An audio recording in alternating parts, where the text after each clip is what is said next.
साथियों नमस्कार। अगला टॉपिक जो है अपना सेल बायोलॉजी में वो है वैक्यूल, रिक्तिका। कई जगह आपको रसदानी भी पढ़ने को मिलेगा और वो उसके प्रकार में है। अपन एकल झिल्लीयुक्त कोशिकांग पढ़ रहे हैं और एकल झिल्लीयुक्त कोशिकांग में एंडोप्लाज्मिक रेटिकुलम पढ़ चुके, गोल्जी बॉडी आपने देख लिया, उसके बाद में लाइसोसोम आपने देख लिया, उसके बाद में वैक्यूल देखेंगे अभी, और एक आपने क्या माइक्रो बॉडीज पढ़ लिया। एक जो पर्सन एनसीईआरटी में अलग दे रखा है वो क्लियर कर दूं पहले से ही। Endoplasmic reticulum, Golgi body, lysosome और वैक्यूल, इन चारों को मिलाकर कहा जाता है अंतः झिल्लिका तंत्र।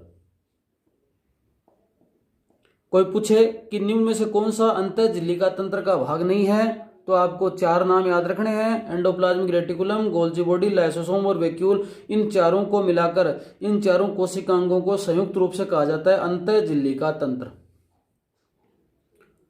ठीक है, अब देखें वैक्यूल रिक्तिका सिंगल मेम्ब्रेन पता ही है क्योंकि सिंगल मेम्ब्रेन वाले पढ़ रहे हैं।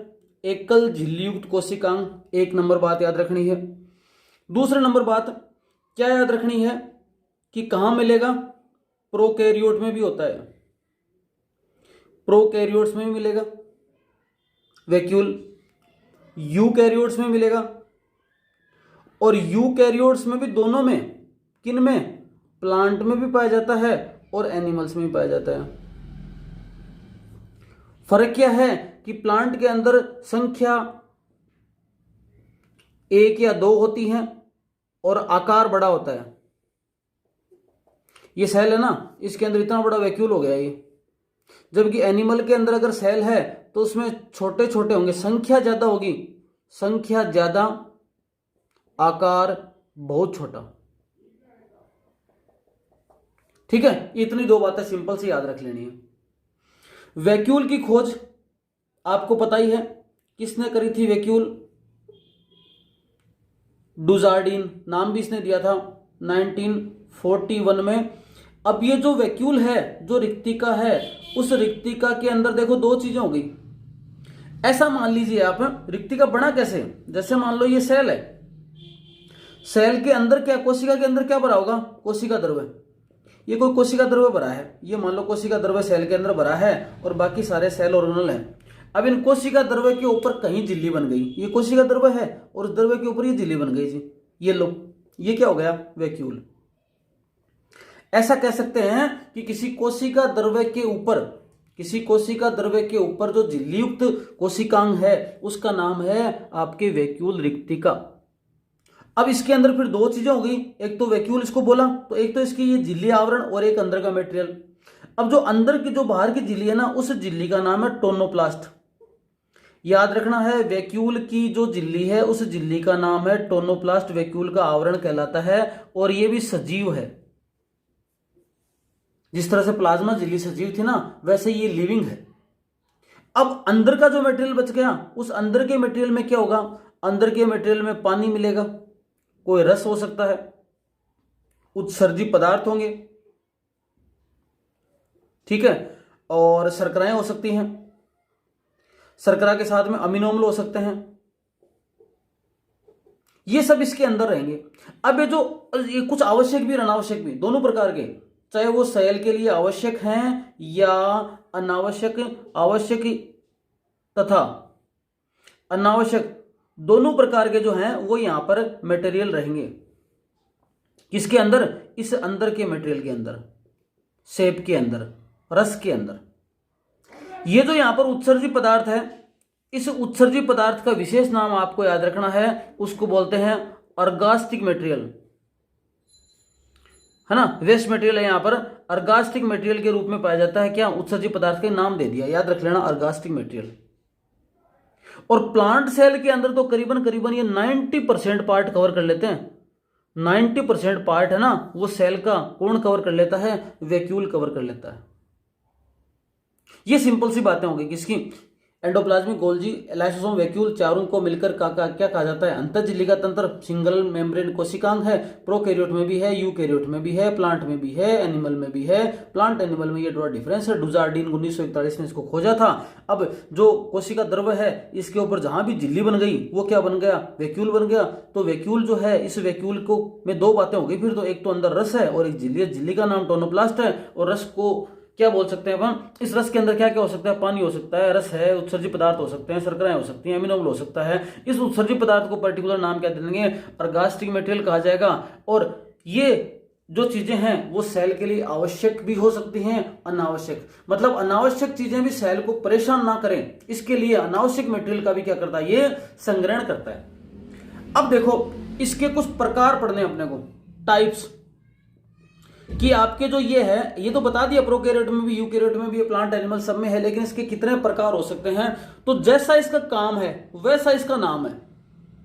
जैसा इसका काम है वैसा इसका नाम है। ये दो बातें आपको याद रखनी है। देखो एक प्रकार है उसका जिसको बोलते हैं सैप वैक्यूल। हिंदी में क्या बोलोगे? रसदानी। तो कई किताबें रसदानी सीधा बताती हैं, तो वो रिक्तिका का एक प्रकार हो गया। ठीक है। काम क्या है इसका? खनिज पदार्थ और कार्बनिक पदार्थ, कार्बनिक पदार्थों का संग्रहण, ये इसके कार्य भी हो जाएंगे। आप इसके ये प्रकार पढ़ोगे तो आपके कार्य याद हो जाएंगे।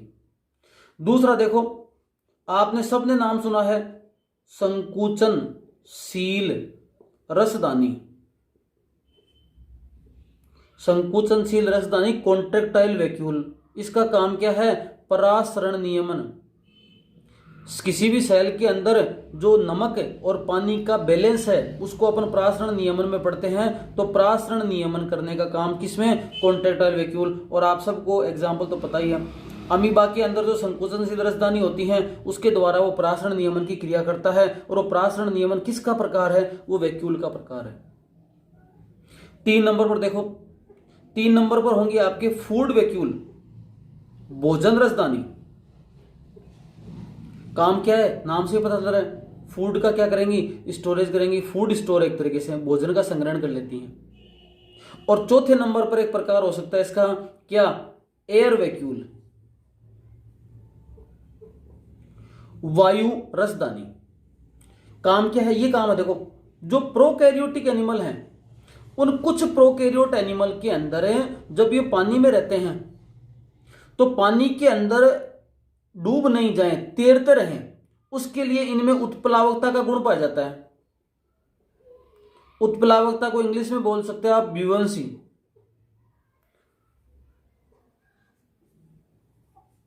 ये गुण जो पाया जाता है उत्प्लावकता, जिसके कारण से तैरते रहते हैं। और उत्प्लावकता का गुण किसके कारण से आता है? क्योंकि उनके अंदर जो वैक्यूल है उसके अंदर एयर भरी रहती है। पानी में भी अपन जब पानी तैरने जाते हैं तो अपने को ट्यूब दी जाती है, उसमें वायु भरी रहती है, जिससे क्या करते हैं? डूबता नहीं है व्यक्ति।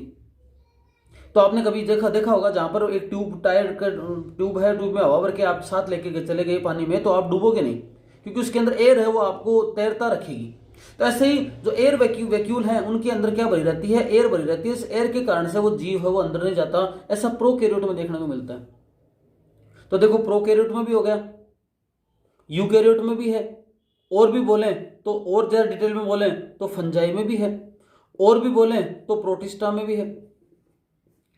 तो फंजाई के अंदर है, प्रोटिस्टा के अंदर है, आपके मोनेरा के अंदर जो प्रोकैरियोट है उसके अंदर है, प्लांट में है, एनिमल में है। इन सब के अंदर वैक्यूल का साइज और काम अलग अलग हो सकता है, लेकिन होगा जरूरी है। अब इतनी सी बात के आधार पर, अब ये जो बात आपने देखी है अभी इसके प्रकार, इसके आधार पर तो आप इसके कार्य भी बता सकते हो, खुद ही बता सकते हो, बताने की कहां जरूरत है मेरे को। एक तो ये बता दो, ये खनिज पदार्थ व कार्बनिक पदार्थों का संग्रहण करना। ठीक है, ये जो बात बताई थी अभी, देखो यहां पर उत्सर्जी पदार्थ इसके अंदर पाए जाते हैं, तो उत्सर्जी पदार्थ को रखेगा तो है नहीं, बाहर निकालेगा। तो उत्सर्जी पदार्थों को सेल को खराब ना करें, उस समय के लिए, कुछ समय के लिए रख लेगा, फिर क्या कर देता है? ये बाहर फेंक देता है। ये देखो संकुचनशील रसदानी से पता चल गया कि सेल के अंदर परासरण नियमन की क्रिया इसके द्वारा करी जाती है। ये इसका दूसरा काम हो गया। उत्सर्जी पदार्थों का संचय, ये तीसरा काम। पहला काम ये, दूसरा काम उत्सर्जी पदार्थों का संचय, तीसरा काम परासरण नियमन, और चौथा एक काम एक्स्ट्रा और बता दूं, ये पॉलिनेशन में भी सहायक है। अब आप कहोगे कि सर पोलिनेशन परागण की प्रक्रिया में कैसे सहायक है ये?